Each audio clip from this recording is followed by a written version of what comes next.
Social media पर कुछ तस्वीरें बड़ी तेजी से वायरल हो रही हैं। इस तस्वीर में राकेश सिंह नाम का एक शख्स है जो सीएम नीतीश के साथ दिख रहा है। आपको बता दें कि ये तस्वीरें 2017 की बताई जा रही है, लेकिन आखिर इस वक्त ये तस्वीर क्यों वायरल हो रहा है हम आपको ये बताएंगे। उससे पहले ये बता दें कि राकेश सिंह आरा का एक बहुत बड़ा शराब माफिया है और बाकायदा ये बात साबित हो चुकी है और वो जेल में भी रह चुका है, लेकिन इस वक्त वो जमानत पे बाहर है। आपको बता दें कि आरा में 2012 में जहरीली शराब कांड में 29 लोगों की मौत हुई थी और जिसके लिए बाकायदा राकेश सिंह को जिम्मेदार माना गया था, उस पर कार्रवाई हुई थी। लेकिन शुरुआती दौर में पुलिस ने बाकायदा साक्ष्य कोर्ट में मौजूद नहीं कराए, जिसके बाद वो बेल पे बाहर थे। लेकिन जब नीतीश कुमार के साथ उनकी तस्वीरें वायरल हुई और नेता प्रतिपक्ष तेजस्वी यादव ने उस वक्त अपने ट्वीट के जरिए हमला किया था और कहा था कि देखिए कैसे 29 लोगों का हत्यारा नीतीश कुमार के साथ सीएम आवास में जाकर तस्वीर खिंचवा रहा है, जिसके बाद उन्हें जेडीयू के मेंबरशिप से भी हटा दिया गया था और फिर उन पर कार्रवाई हुई, लेकिन एक बार फिर से वो जमानत पे बाहर हैं।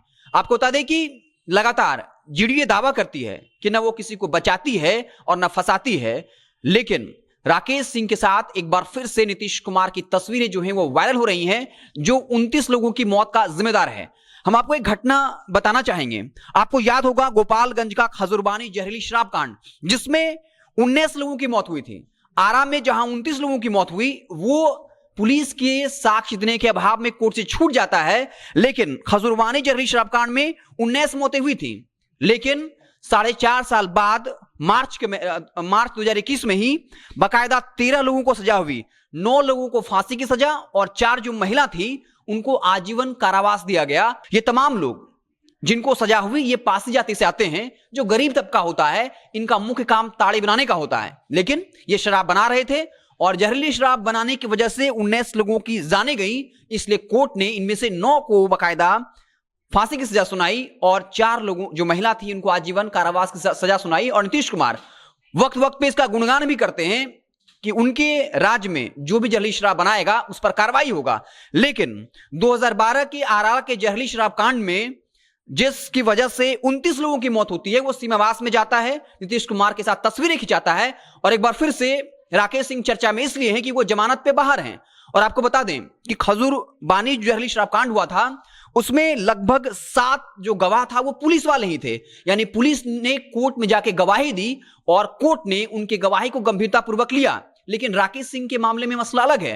राकेश सिंह में यह है कि पुलिस जो है वो कोर्ट में साक्ष्य उपलब्ध नहीं करवा पाती है, जिसकी वजह से उस वक्त भी एक बार जमानत से बाहर हुए थे और एक बार फिर जमानत पे बाहर हैं। और इस बार उनकी पत्नी जो है वो मुखिया का चुनाव जीती हैं, जिस मौके पर राकेश सिंह के साथ जेडीयू के कई और बड़े नेता साफ तौर पर दिख रहे हैं, जिसमें जेडीयू के पूर्व सांसद जो हैं मीना सिंह, इसके अलावा इस वक्त वर्तमान जिलाध्यक्ष अशोक शर्मा के साथ जो है राकेश सिंह और उनकी पत्नी प्रिया सिंह की तस्वीरें जो हैं वो लगातार वायरल हो रही हैं, जो साफ तौर पे बताता है कि कानून कैसे सत्ताधारी पार्टी के नजदीकी लोगों के लिए अलग है और उन गरीबों के लिए अलग है। और नीतीश कुमार खुले मंच से और मीडिया के सामने इस बात का गुणगान करते हैं कि बिहार में शराबबंदी जो है उसे सख्ती से उस पर काम किया जाएगा, क्योंकि हमारे ही शासनकाल में बाकायदा 9 लोगों को फांसी की सजा हुई है और 4 महिला को उम्रकैद की सजा हुई है।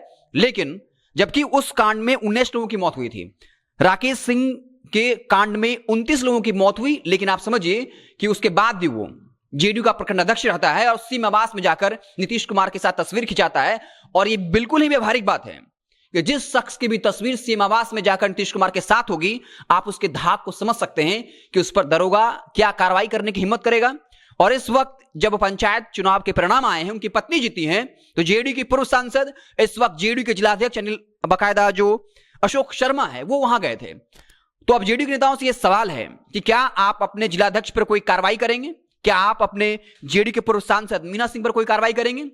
या फिर आप इस बात का गुणगान करेंगे कि हमारे शासनकाल में मार्च 2021 में 9 लोगों को फांसी की सजा और 4 महिला को उम्रकैद की सजा हुई, जबकि उसमें 19 लोगों की मौत हुई थी। लेकिन जिस शख्स की वजह से 29 लोगों की मौत हुई, वो आपके साथ तस्वीरें खिंचाता है। आप जब उनकी पत्नी बाकायदा चुनाव जीत जाती हैं, तो आपके जेडीयू जिलाध्यक्ष, आपके पूर्व सांसद जाकर वहां तस्वीरें खिंचाते हैं, जश्न मनाते हैं। और सवाल जो है ये भी रहेगा कि खजूरबानी जहरीली शराब कांड में मुआवजा को लेकर आपको एक बात बता देते हैं।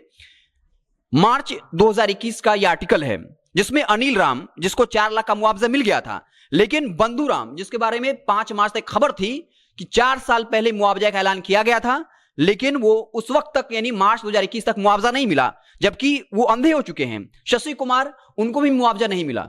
उस वक्त सरकार ये घोषणा की थी कि उन लोगों को 4 लाख का मुआवजा दिया जाएगा, लेकिन इस वक्त जब तमाम विपक्षी पार्टियां जहरीली शराब से मरने वाले लोगों के लिए, परिजनों के लिए लगातार कुछ मुआवजा देने की मांग कर रहे हैं, लेकिन सरकार जो है मुआवजा देने को तैयार नहीं है, तो साफ तौर पर बताता है कि नीतीश कुमार की जो जेडीयू है वो शराबबंदी को लेकर कितना सख्त है, कैसे उसके नेता खुद जो है वो शराब भिजवाते हैं और फिर सीएम आवास पर जाकर फोटो खिंचवाते हैं। तो लगातार जो है नीतीश कुमार की परेशानियां जो हैं वो लगातार बढ़ने वाली हैं। तो साफ तौर पे अगर आप सत्ताधारी पार्टी के नजदीक हैं और अगर शराब का व्यापार करते हैं और आपकी वजह से अगर किसी की जान चली भी जाती है जहरीली शराब से, तो आप जमानत पर बाहर आ जाएंगे, क्योंकि पुलिस जो है वो आपके खिलाफ गवाही नहीं देगी। लेकिन कोई अगर गरीब तबका का है, जिसका पॉलिटिकल पार्टी के नजदीक का रिश्ता नहीं है, तब पुलिस भी गवाही देगी और कोर्ट से सच मान लेगी।